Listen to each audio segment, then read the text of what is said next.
The exhaustion is real, but so is the sisterhood. From midnight meltdowns to girlfriend rescue squads, we're not doing this alone.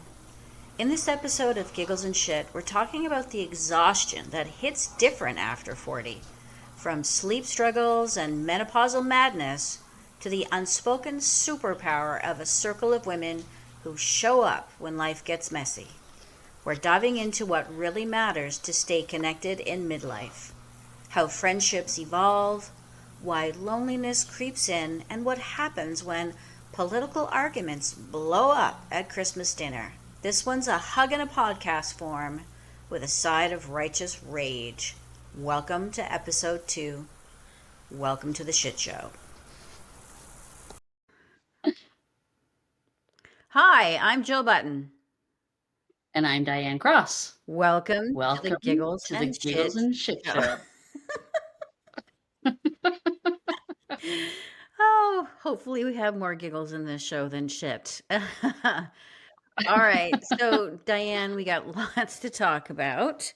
We were talking Mhm. about exhaustion. Why are we so damn tired? Tell me about your experience. With exhaustion, Exhaustion yeah, it's daily. daily. It is daily. I feel like I don't know when the last time I got a full night's sleep, first of all, between the hot flashes and the dogs in our bed and all of the things. Yep. I think that's probably part of it. But I used to, as a younger person, be able to function on 4 hours sleep and do it multiple nights in a row and still stay up till ridiculous times in the morning and feel fine. Yes. And now I feel like after dinner, if I sit too long on the couch after about 8 p.m., I will nod off. It's like, yes, 100%.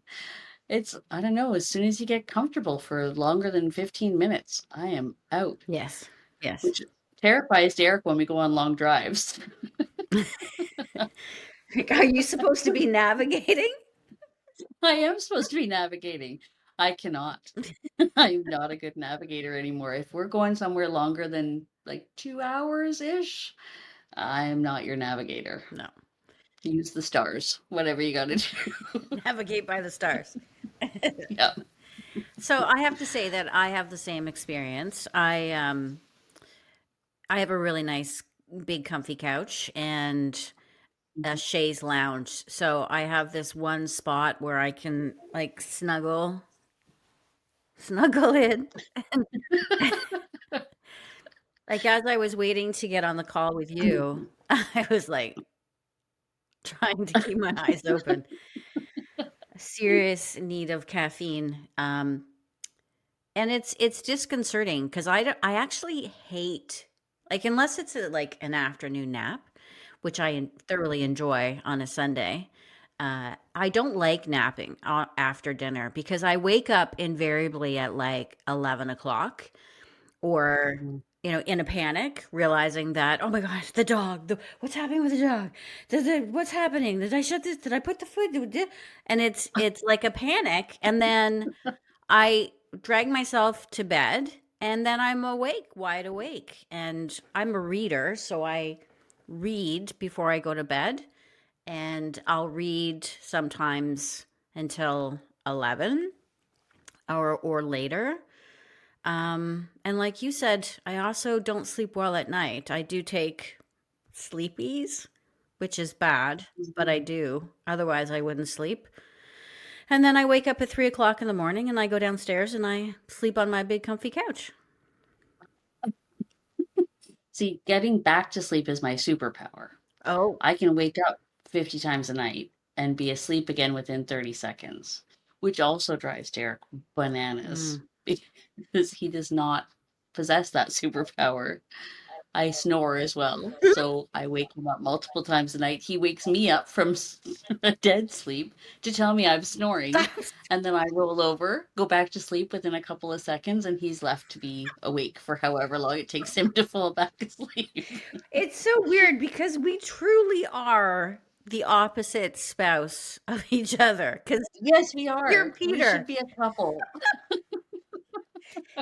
It's the same. He'll come to bed at 1 or 2 o'clock in the morning wake me up, and then I have a heck of a time trying to get back to sleep. And sometimes, like I said, I just lie awake, tossing and turning, give up, and then go downstairs and sleep on my big comfy couch. Oh, well, yeah, my problem is I start to fall asleep on the couch early in the evening, early to me, which is 9-ish, Hmm.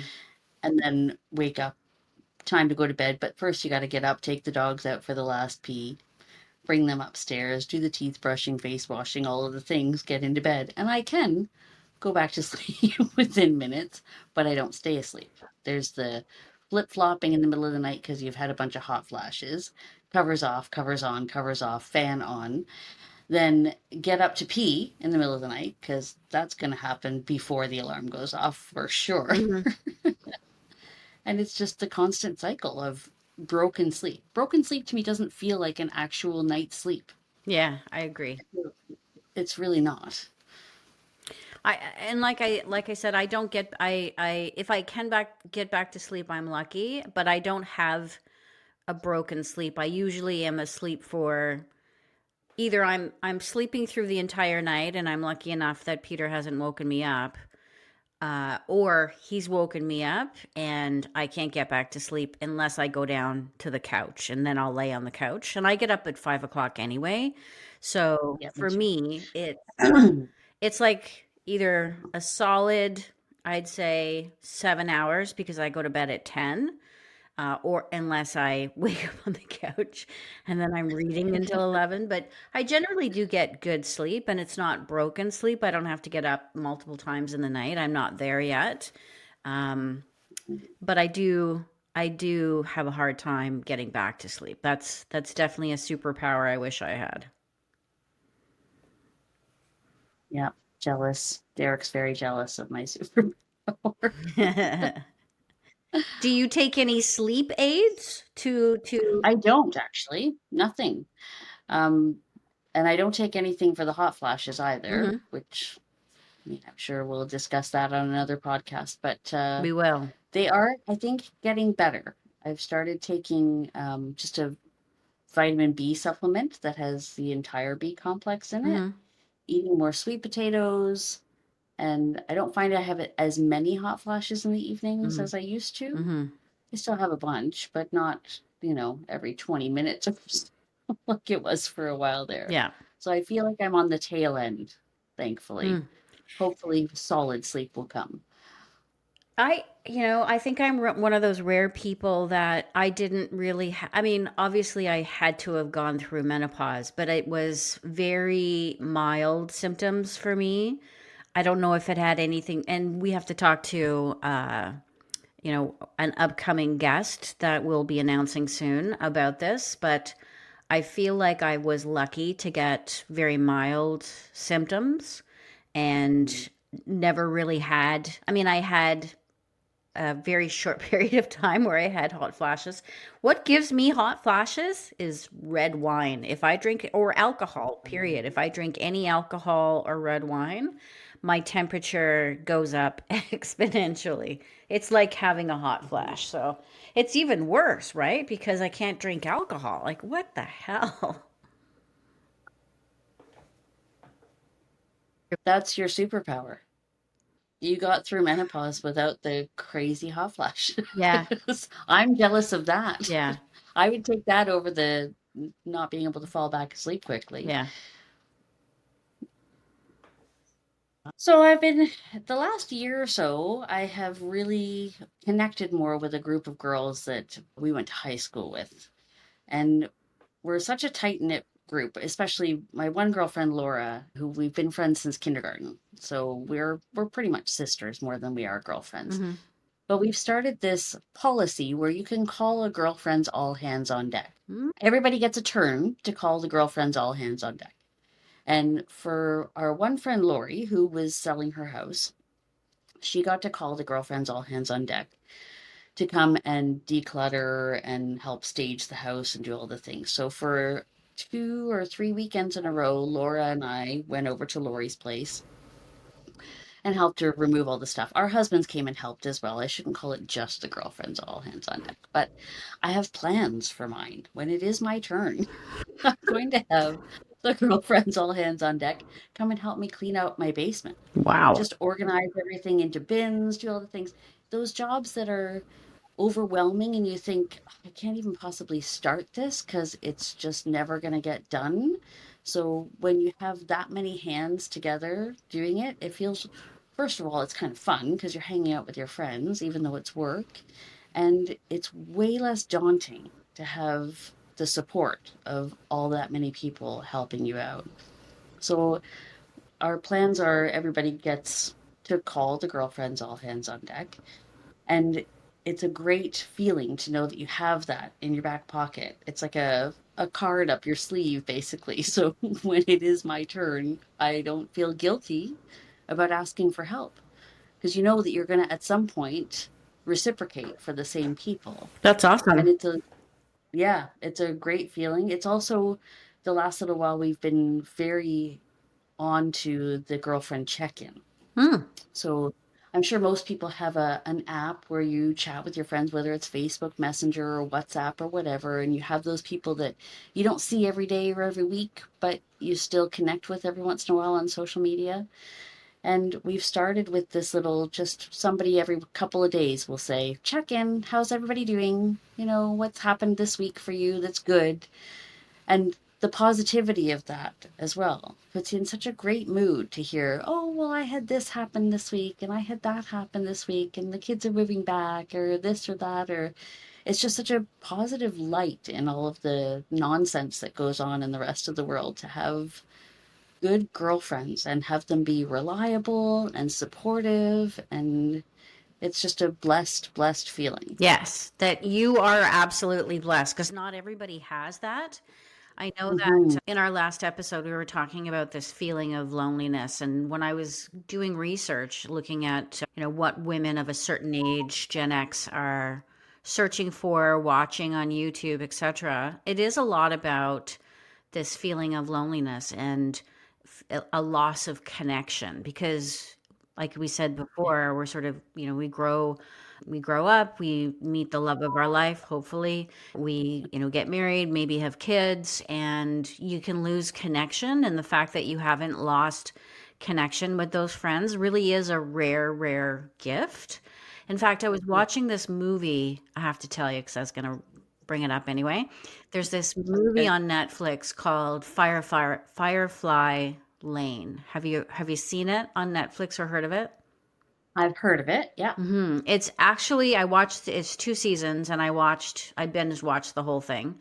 And it was a really great movie. It had Katherine Heigl in it. She was an executive producer. And it's about exactly what you're talking about, growing up with that that best friend, that group of friends who are there for you, through thick and thin, through whether it's ups or downs.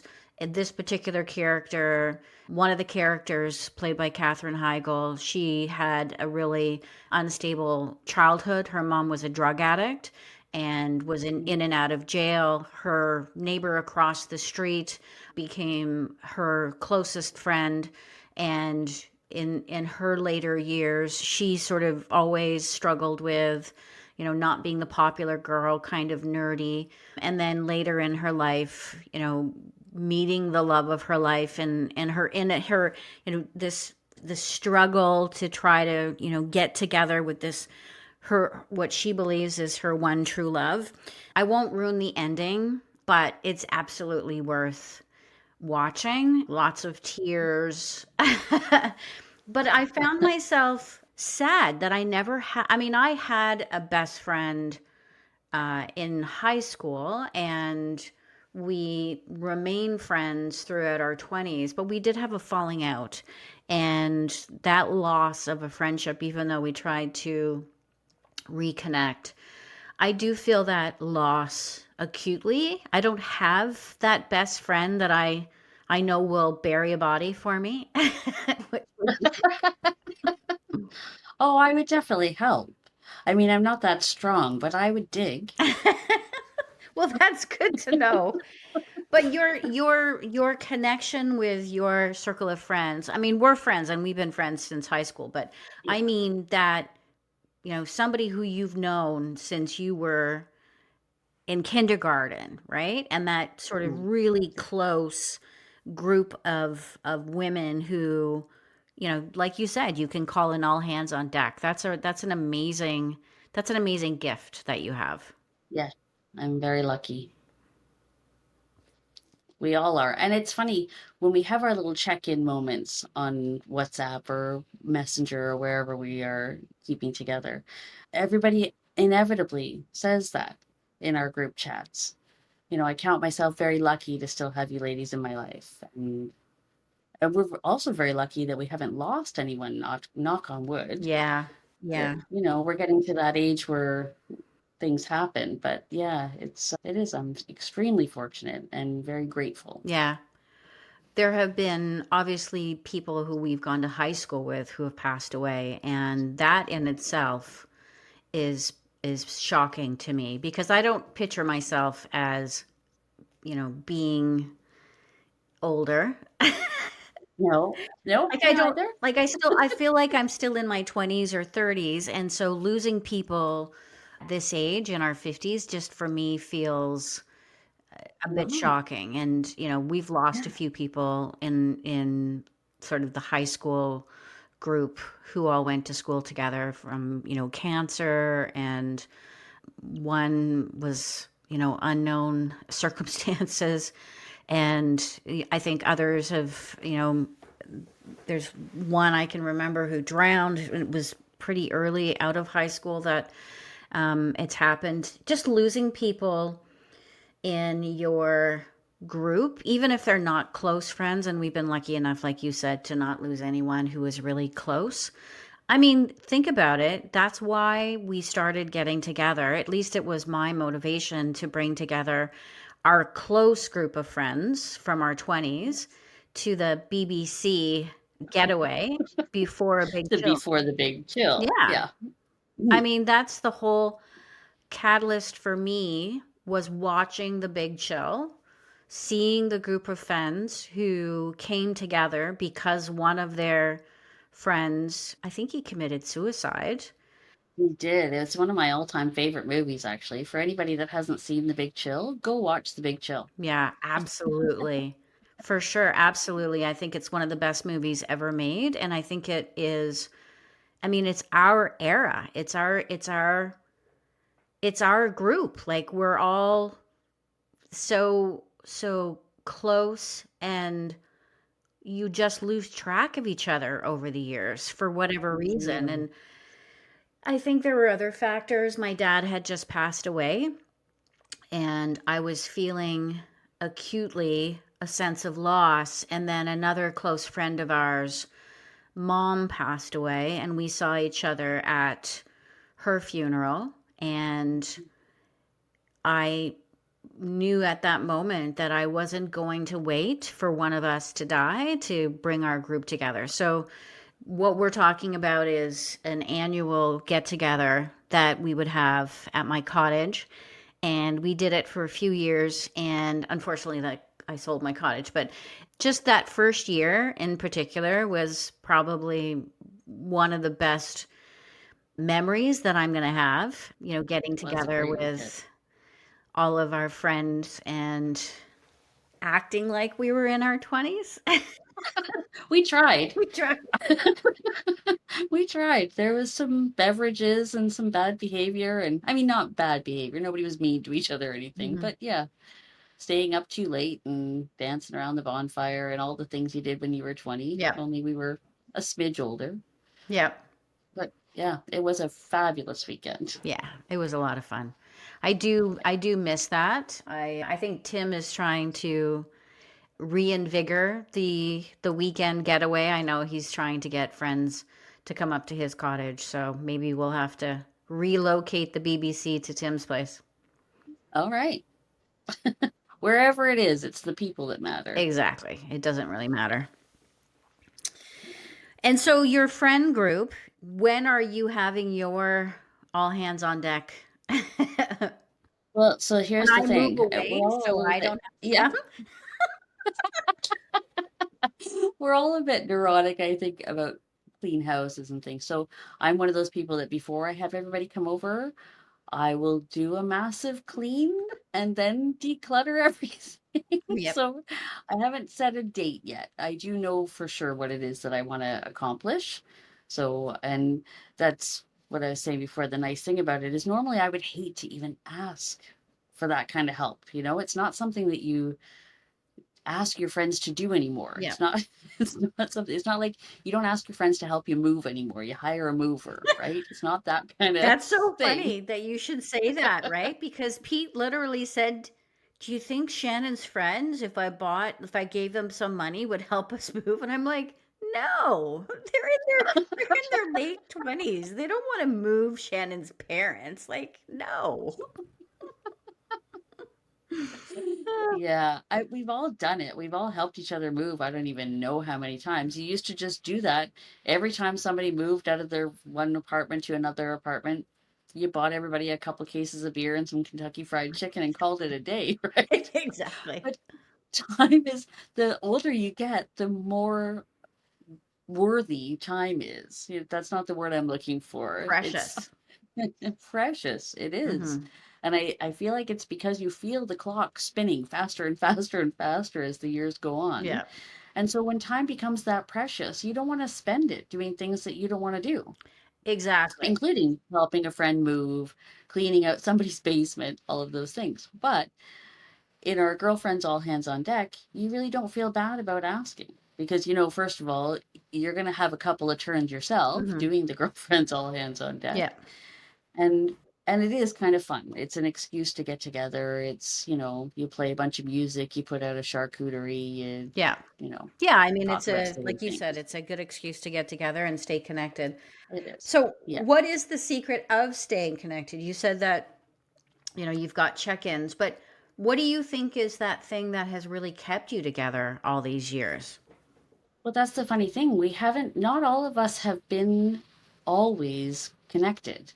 So Laura and I mean, she's the one that I've been friends with since kindergarten, Hmm. have always been connected. Laura moved to Nova Scotia when we were 12 Mm. and for about 4 years. I went out there to visit her. She came back here to visit me. We always stayed very connected. It didn't matter where either one of us was living. Hmm. There are a couple of girlfriends that we didn't lose contact with them, but we didn't hang out with them as much Mm. until a couple of years ago. And then we started, reconnecting on Facebook. I think because you start to have a little more time to spend once your kids are a little older. You're not rushing around driving them to sports events and all of the things when they're at that age where they're fully independent. And you start to realize, oh crap, the kids are gone. What am I going to do? Do you reconnect with some people and just keep it together? And then it started with just at the tail end of when COVID was sort of waning. I was looking at vacations and I wasn't quite ready to do a full resort where you have to eat at a buffet and it's all too peoply. Peoply. And I started peoply. Peoply. So I started to think I would like to get away somewhere, but I would like it to be with just the people that I want to spend time with. Hmm. So I contacted, there was 4 couples that went. I found a great Airbnb in St. Lucia. Mm. We all paid for our own flights and chipped in on the Airbnb. And when you do it that way, it becomes a lot more manageable. You get to live like the rich and famous without being rich or famous. Hmm. And it ended up being a great vacation. And we've done it a couple of times since then. So we did the St. Lucia trip, then we did Costa Rica. Next year, November, we're going to Morocco, all kind of the same group of people. Nice. And yeah, it's that sort of thing. And then just, connecting here and there with even just the check-in, and from the check-in starting to make plans to do other things. Let's get together and do coffee. Let's go to her house because her husband's away. Or Derek will go occasionally and play poker. And as soon as I find out he's got a poker game to go to, You make plans. I'm texting the girls to see who's coming for coffee. Nice. Yeah, Nice. yeah, But you do have to make a concerted effort to stay together. I mean, I think that's part of the you do. problem is people's lives get really busy. They're working, they're raising a family, trying Yeah, to survive. And sometimes before you know it, time slips by. And I it think sure some people does. feel like, oh, it's been too long. Maybe I shouldn't. I had no qualms about that when we did our first BBC, our get together. Mm. But I think some people do feel maybe guilty, or you know what I mean? Because some people hold Yeah. grudges. Like if you're, and Yeah, depending on who you are, sure. I've never had that issue. Like the one of the reasons why my best friend and I lost contact is because it just got to be too hard. It was too much stress and guilt for not, um you know, I was building a career, having children. She was in a different place in her life, and she wanted to go out to bars, and I'm falling asleep on the couch at 8 o'clock. So we were kind of in a different place, and it got to the point Yeah. where I felt so much pressure and guilty for saying no. And that's not the kind of relationship that you should have, right? Like your friend, my opinion is your friend should be your friend no matter if it's 5 minutes, 5 days, 5 months, 5 years. You should recognize that this person has other things that may be occupying, like who knows what's happening in their life, right? Like we don't know what goes on behind closed doors, and I don't hold that against people. So Yeah. if anyone wanted to contact me, who I haven't heard from in years, I would absolutely welcome them and I wouldn't hold a grudge. But there are people who do. Yeah. Yeah, there are people who do. There are some people that I have lost contact with on purpose Mm. over the years, Yeah. just because sometimes it's just not a good fit. Yeah. It's not anything against the person, but if they don't fit in with your morals or beliefs or Yeah. whatever, I also can have a healthy argument with somebody who is on the polar opposite side of certain debatable topics. Yes. But when you get to the point where it's just never going to be a sustainable relationship, it's okay to let people go and Yeah. not feel bad about it. So can we talk about politics for a second? Because that sounded like a segue to me. Which politics would you like to discuss, Jill?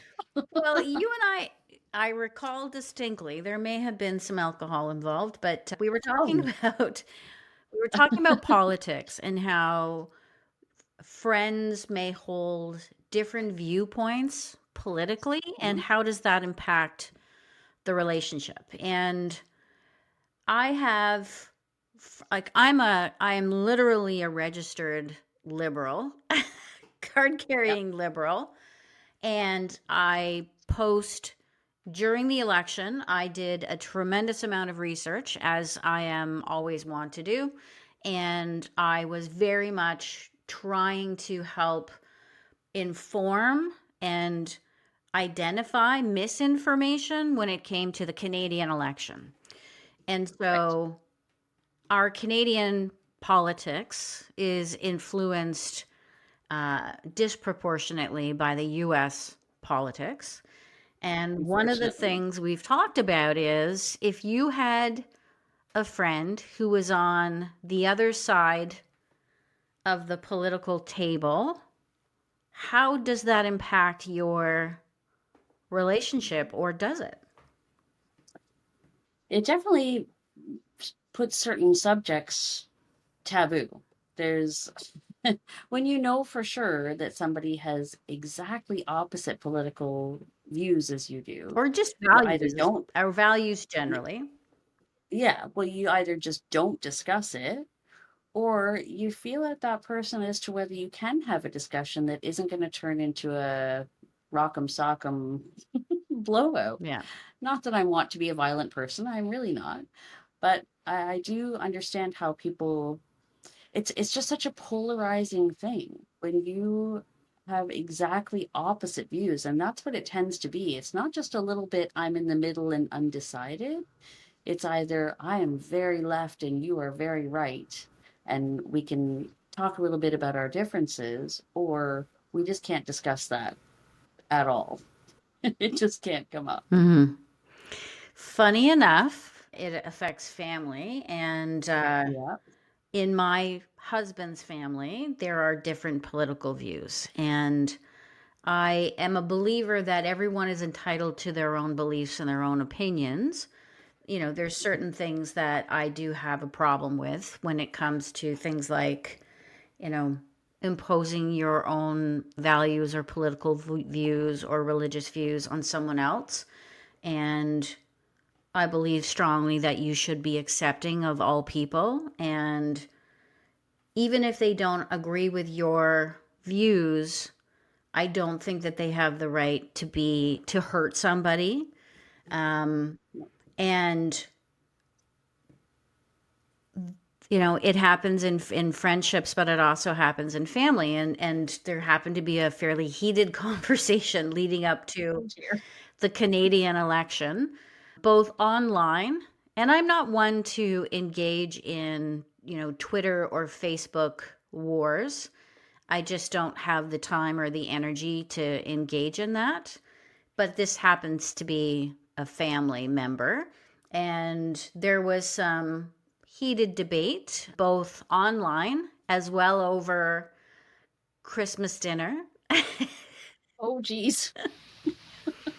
It was still respectful. And I ended up seeing there was a birthday party for one of my nieces, and it's as if it never happened, which for me, like you said, there's certain things that you just don't talk about. So I was happy that we were able to get together as a family and just not talk about it, and not like, I respect this individual who I happen to, and there was a few of us sort of getting into it, but I respect my family. I love my family.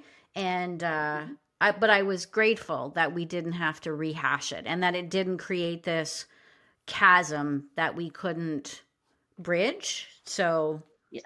have you ever had a similar situation? Because I know that you're also very strong minded. Me, I tend to know by certain cues what way certain people lean. And I the only time that I would ever have a political argument with somebody that was on the opposite side of the fence with me is if I felt strongly enough that I had evidence that could potentially sway them. And I don't think that happens very often. It really doesn't. So to me, I'm very non-confrontational. And I feel like if you get into discussion with somebody that you know is exactly on the opposite side of the fence, and you're not going to sway them or change their mind, then the only thing that you're doing is getting into an argument that can't be won by either side. It's Mm. not going to ever be resolved. So it's better just to not have that discussion. You could be open minded and have a discussion, hopefully, that doesn't turn into an argument, depending on the person that you're talking about. Yeah. And I tend to have a good sense of people in which people you can have a debate with Mhm. without it turning into a heated argument where people's feelings get hurt. Because people's feelings get Yeah. hurt. Yeah. They really do. Yeah. I agree. I like to avoid that at all costs. I agree. I agree. And I think because of my profession, so negotiating, debating, researching, I love a good debate. I love a good discussion, but not everybody can engage in that kind of discussion. Hmm. And like Peter in particular, he gets really uncomfortable when I start talking to people about certain things. Remember we were talking about the eye roll? Like, oh, shoot. Oh, there she goes. And if there's Yep. if there's alcohol involved, then I appreciate that, because I do sometimes, become impassioned in the conversation. But I do think people should be able to have a debate without shying away from it. I get that, there's a point at which you are not going to change their mind, so why bother engaging in the discussion? But I do think that's important for us to have, and I think it's part of why the world is so polarized, is because people aren't willing to have the discussion. They're not willing to have an uncomfortable conversation, and they're not willing to listen either. And I'm not the best listener, but I try to listen, and I'm actually quite fascinated when it comes to people who don't share my political views. So I do try to understand, and I get frustrated when they are in a discussion with me or a debate and they're spouting facts that are not true. And that's when I get really passionate, because I do everything I like, maybe, not every time, but when I'm online or if I'm in a conversation, I'm not going to say something that I know is inaccurate or that I haven't Right. researched. Like when I was putting posts out there for Mark Carney, as an example, I was researching thoroughly, had woken up at 5 o'clock in the morning and researched all of these topics, right? And there's too many people who are just, re-sharing lies, misinformation, that it It's a angers lot. me. So I want people to have meaningful conversation, meaningful debates, be passionate about their viewpoint, but more people need to listen. And this whole thing about facts, alternative facts, is really frustrating. It is. And I get that. And I also get that a lot of people go by feelings Mm, as much as they go by facts, especially when they're choosing a side. yeah. So, which is fine for some people if you have great intuition and you feel like you always have an idea or a spidey sense, so to say. You're right. There is a whack ton of misinformation out there. Mm, The problem is with the internet being as it is, you algorithm. can prove your own point no matter which way you want it to be proven. So if you go to research something with the idea that this is your hypothesis and this is the end that you think it's going to go, if you go down the right channels or the right sites, you will always be able to find the information that proves your point is right. The same way you can choose an opposite side and prove that that point is also right. It's just it's really unfortunate. And I know what you're saying about facts because facts are facts, Yeah. but a lot of times facts Are skewed. it's are skewed or it's difficult depending on the source Yeah. which facts you're actually hearing. But that's why, as a researcher, I know how to separate out biased research and sources from unbiased, right? And there's Right. very few unbiased. I mean, think about mainstream media, right? The news used to be sacred, where the reporters would report a story and were, while there may be always, they're human, a bias, they were very careful about fact checking and reporting in an unbiased way. And unfortunately, that has changed dramatically depending on which billionaire owns the newspaper or the Correct. the channel, right? Interesting. Right. So talking about politics, I don't know if you've been following what's been happening with the Wall Street Journal reporting on Donald Trump's involvement in the Epstein files. Yeah. Interestingly enough, Rupert Murdoch owns the Wall Street Journal, who Hmm. is also the owner of Fox News. So Yeah. it's a really interesting oxymoron kind of situation that we're in, where we have the owner of Fox News who is absolutely biased and pro-Trump, as is the Wall Hmm. Street Journal. But for them to actually be reporting on a story, about the Epstein files, specifically about Trump being involved, I find that Hmm. fascinating. Like, what's happening with Rupert Murdoch? Well, I wonder how the Donald's head isn't just spinning. It must be spinning like a top. It Do must I be, like yeah. this guy? Do I not like this guy? Do I end him somehow? Do I cancel him somehow? Yeah. It's crazy. Yeah. I mean, I don't want to get too much into the Trump it occupies way too much of I think media and space. I believe that where you put your energy and your thought, you're giving power. So I try not to consume too much of the Trump sphere, but it's hard to get away from it.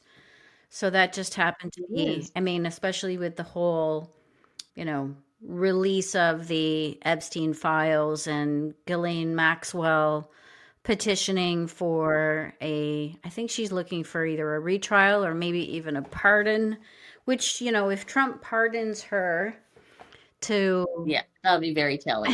That would be very telling. But if she actually does get out, where is she ever going to be safe? Truly. Because whether or not there are actual files, Elaine Maxwell knows the names. Like she has that information in her memory. yeah, So I feel she's never ever going to be safe. I would be very surprised if there isn't an incident yeah, in the near future for yes. her. I mean, She'll yeah, follow the same fate as Jeffrey Epstein, I'm sure. yes, I'm surprised she yeah. hasn't already. Well, as am I. And I agree with what you're saying as well about not wanting to delve into that particular stream of consciousness, only because I feel like it's such an assault. It really is such an assault. You can't get away from it.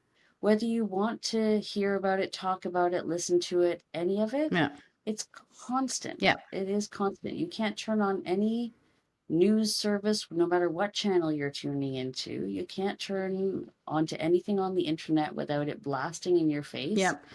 It's really, it's non-consensual, is what it is. And I feel assaulted by it almost every day. yeah. And I cannot wait for the day where we don't have to see the Oompa Loompas face. And I really, really, I hope it comes sooner than his 4-year yeah, term. me too. Me too. And, it would be remiss if we didn't mention the mental health effects that it has. I think, especially for our generation, Gen X in particular, like we're raising children or we have raised children, and women in particular carry the weight of the world on their shoulders. And I think, we're contending not only with the political ramifications and impact that the US administration has on Canada, but we're also dealing with a world where I don't think people feel safe.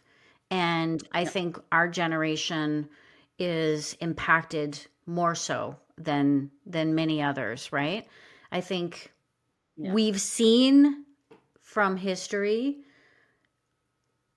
other events that have impacted the world in a negative way, but I don't think I've ever seen anything in my, you know, time on the planet, Mhm. something that has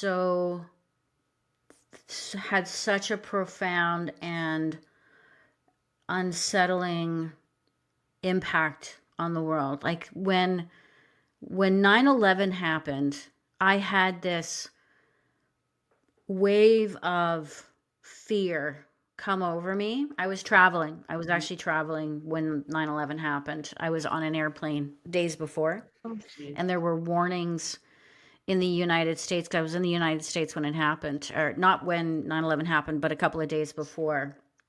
And I remember this wave of fear and uncertainty and just unbelievable, uh, just I, I can't describe the feeling. It's almost like when you have this fear and suddenly the hair on the back of your neck stands up.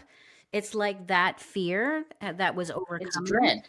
I feel like we're living through that every single day. Like the Yeah. hair on the back of my neck is standing up at attention 24 hours a day, and I fear for the world. And that has to have a profound impact on my mental health, which is why I have to stop watching the news. But I think a Yeah. lot of people, right? Like this generation in particular, I think we really carry that in more so than I think other generations.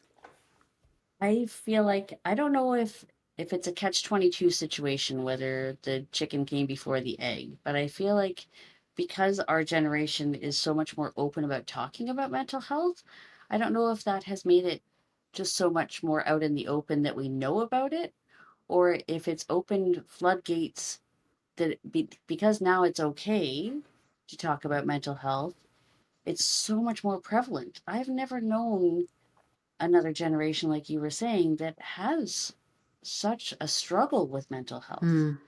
I myself am very lucky in that regard as well. I don't have any sort of diagnosable issues. I have sadness just like everybody else Hmm. occasionally, but I don't feel like I've ever gone through an actual depression or anxiety or things that, you actually need to speak to a professional about. But I feel like I'm very few and far between in that aspect. I when you talk to people and really talk to people that are willing to give you that amount of information about themselves, Hmm. there are more people, I think, on antidepressants that I know now than aren't. I feel it's gotten to the point where I had a girlfriend of mine. She was a very young mom, and she had some struggles from early childhood all the way through. And when it wasn't until she was in her sort of late 20s, went to see the family doctor about what she thought were stomach issues, and went through a battery of tests and unnecessary surgeries. And finally, the family doctor said, I think this is a mental health issue. I think you need to speak to a mental health professional. And sure enough, didn't they put her on an SSRI? And she felt immensely better afterwards and said, I could have been a better parent if I had known about this sooner. I could have been a better wife. I could have been, there was a whole lot of coulda, woulda, shouldas. Hmm. But when she asked her family doctor about it and said, oh, no, no, I don't think I want to take antidepressants. And her family doctor said, oh, we hand these things out like candy now. And first Really? of all, that statement should be alarming. Hmm.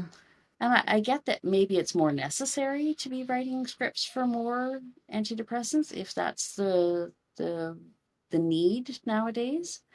But to say I hand them out like candy makes the hairs on the back of my neck stand up. Yeah. That makes me feel like, why? Why is that? Why are we handing out prescriptions like candy of any sort? And it wasn't like that Yeah. when our parents were, but were they just having the same anxiety, the same struggles, and not talking to anybody about it and not getting diagnosed and not getting any help for it? Hmm. It just makes you wonder, what the difference I is. think this is a great topic, Diane, for us to bring up and maybe bring in a professional to talk about it. Because I do think it is something that a lot of people struggle with. And I do think that Yeah. there is a prevalence of mental health issues at every generation. The younger generation I know are struggling as well. I can speak for my own self. I do suffer from anxiety. I'm not prescribed medication. I just take CBD, which is awesome. So you self I medicate. That's self great. medicate. Yeah, Yeah. and I'm sure a lot of people do. Like, I don't think I have, Yeah. clinical depression or clinical anxiety. I've had bouts of it over the years, but I do think we should bring in an expert to talk about it. And it would be interesting to, really have more statistics, more facts around the prevalence and has it increased, and is it the circumstances of our times, whether it's geopolitical or you know environmental, or what are the facts behind it, I think would be really interesting. I have a theory. And I know we do need to speak to a professional about it, but don't you feel a little bit that, especially with our kids and our kids' friends, a lot of the struggles that they have are from isolation? Mm, There's not enough human interaction. I That agree. that whole generation that we raised don't know how to talk to people face to face. If you watch your kids and my kids and our friends' kids interact with each other, It's so different than the way that we talked to our friends when we were that age. And I get that that's a generational thing and that they're maybe not talking the same way that they would if we weren't around. I But know. also, I think it's a when, I think it's a great observation, and I actually totally agree with you. Again, need to get some facts around it, but I do mm, think even if you look at and compare the generations, our generation, we were the streetlight kids, right? The latchkey kids. right. We were the ones who, got ourselves dressed and went to school in the morning. I know I did. Like my parents Oh, worked. 100%. I was Yeah. very young, probably 6, 7, when I was getting myself ready for school, getting myself on the bus.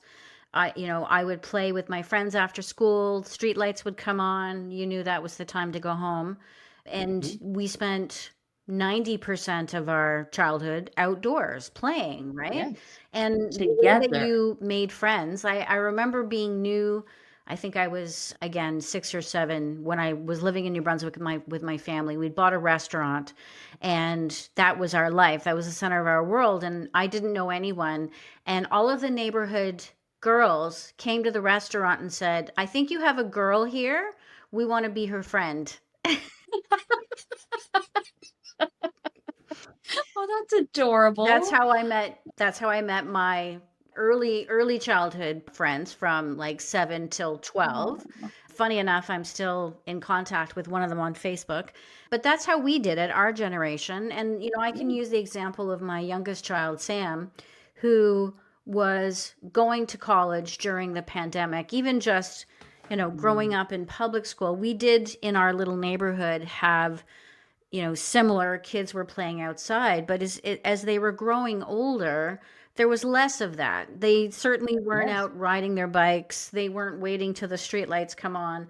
And then with the pandemic, I think it became exponentially Worse. worse. And Mhm. Sam would say that they feel robbed of their college experience because of the pandemic.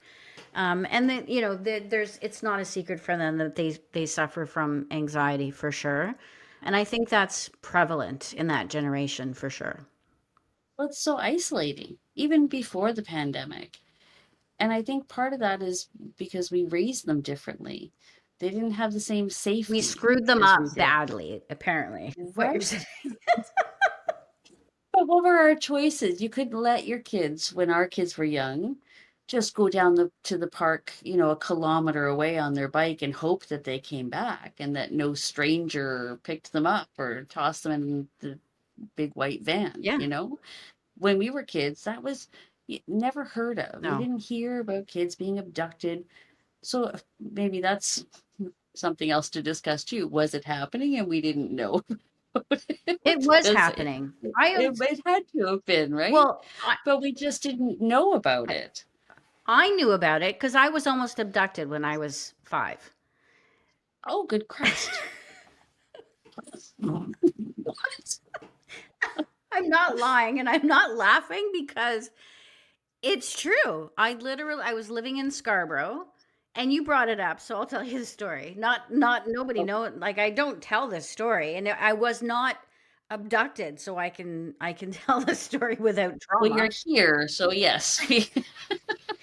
When I was 5, I was living in Scarborough. My best friend who lived beside me, her name was Squeaky, and Squeaky and I were out front. I know it's a cute name. She was my best friend. Yeah. Anyway, we're playing out front in the front yard, and this Volkswagen Beetle bug drove by, and we lived on a dead end street. And then it came speeding back when we're still playing, stopped, and a guy was holding flowers out the window saying, "Hey, come get some flowers." And Squeaky got up to go grab the flowers, and I grabbed her. And my mom just happened to be looking out the window when this was all happening, and then came out onto the porch and went, "Hey," and screamed at the guy. And then he Mm. sped off. So, yeah, Oh I my was God. almost abducted For flowers. for flowers. But I was even like at that age, I don't know why, but I knew that was wrong. I knew that was danger. I don't Yeah. it's not like my mom, like, remember back, don't talk to strangers. I Right. knew inherently, I guess, at 5 years old, I, I should not go get those flowers. Right? Something is up here. Yeah. Yeah. Yeah. Good spidey sense. You had spidey sense at 5. Yes. So I think the answer to your question is yes, it was happening. We just didn't know. Yes. And it wasn't as widely reported. Like, think about it, right? There was Well, no that's the thing. internet. It Mhm. wasn't making the local news, probably, or, who knows? Maybe it wasn't as prevalent, but it certainly was happening because, like I said, I almost got abducted when I was 5. And yet here we were for all of our childhood outside 100% of It's the a wonder, summer. literally, that we're alive. I It remember is. when my parents had a restaurant, as I was saying, we had a house that was about a kilometer behind us. And my mom and dad both worked at the restaurant. So there was no adult supervision for me. And if unless it was my brothers and sisters, but my brother was only a few years older than me, and my sisters both worked at the restaurant. So there was literally nobody supervising me at like 5 and 6, 7 years old. And I could either walk through the woods at night to get home because I got sick and tired of waiting for my parents because it Right. closed at midnight, or I could walk 3 kilometers on the road to get home. But I was still in the house by myself. Like that was normal for our generation. At least it was normal in my family. Wow. Wow. Yeah.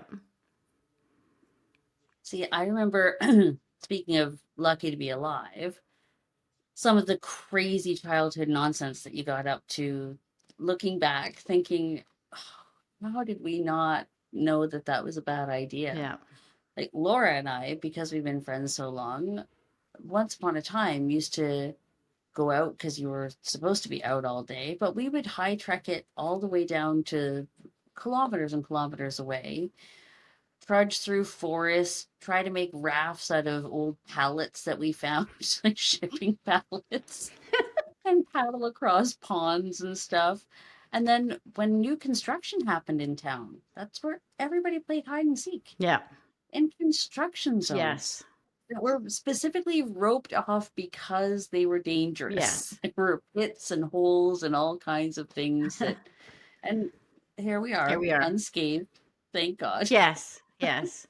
We are the generation whose parents smoked in the car while we were in Yep, with there. the windows up because you didn't want to let out the air conditioning. Right. And no seat belts. Hmm. I used to stand behind my mom and dad, no seatbelt while they're driving and talk to them on that Yeah, little hump in the middle. I would stand on the little hump and I'd be yakking my head off. No seatbelts, smoking in the car. It's crazy. Anyway, it is crazy. yeah. So, what's coming up on the show? We've got Dr. Fiona coming up once we can get her booked Mhm. in and confirmed.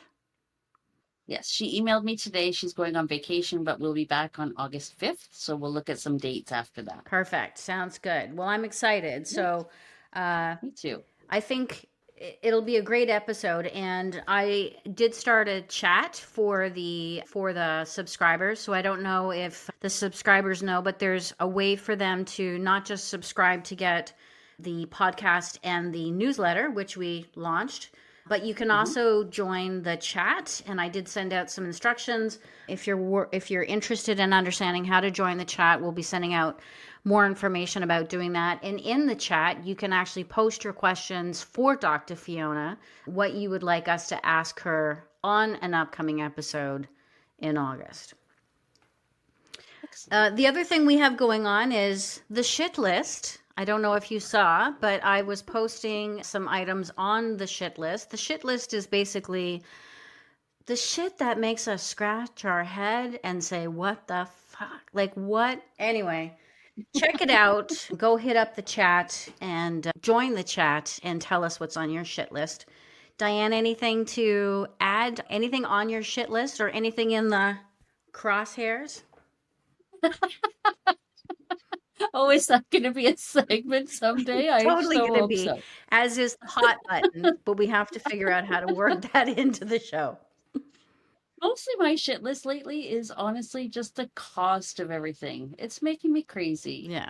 You try to eat healthy. Healthy food is just 10 times more expensive than crap, Yeah. unfortunately. So it's a daily struggle of trying to eat without having to remortgage your house. Yeah. That's on my shit list. Yeah. I mean, eating, but everything is more expensive.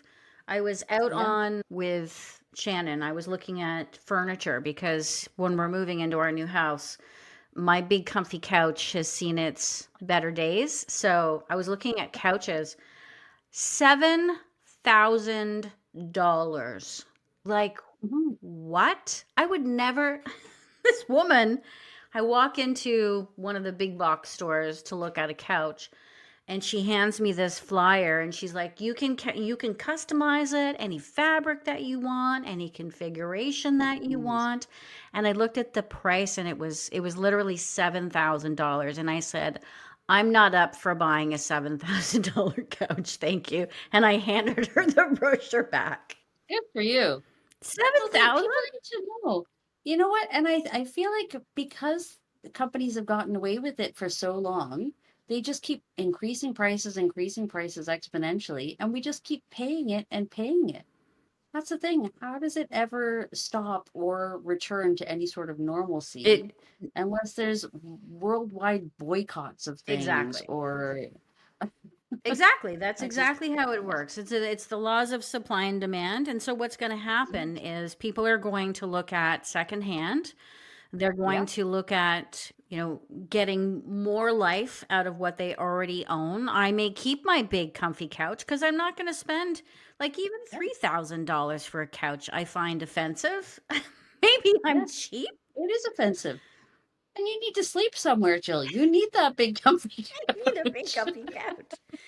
Anyway, so coming up again in the chat, post your items of the shit list, anything you would like us to ask Dr. Fiona, or any of the shit that's bugging you. Feel free to post. In joining our crazy Gen X generation, you can hook us up on gigglesandshit.substack.com. You can subscribe, it's free. You'll also get a podcast, audio, newsletter, and us. So there's lots to love.